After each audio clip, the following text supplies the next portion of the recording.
Today, I'm going to be showing you guys how to make a FaceTime call with up to 32 people. Let's get started.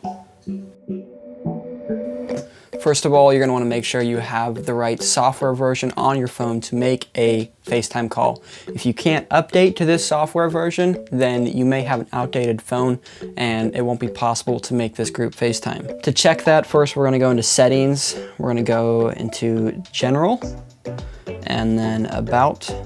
And right here, you'll see the software version. I have 13.3.1. The lowest software version you can have to make a group FaceTime call is actually 12.1.4.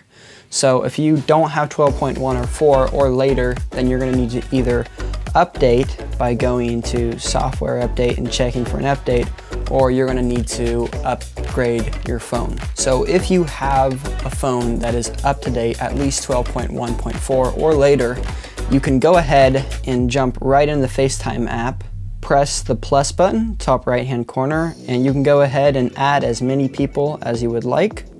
I'm just gonna go ahead and type a couple people in here. You just continue typing. So let's go to add another person. And as long as they are blue, you can add them all. So here, this is a blue number, so I can go ahead and add it.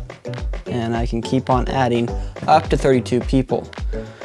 You can't do this with Androids and iPhones. This only works for iPhones to iPhones or iPhones to iPads, Macs, anything Apple, etc. Then, once you've added all your contacts, you can go ahead and press either the audio button or the video button. If you want to make a group audio call, you'll press the audio button on the left. If you want to make a group FaceTime call, you'll press the video option on the right. Once you're actually in a FaceTime call, you'll be greeted with a UI that looks like this.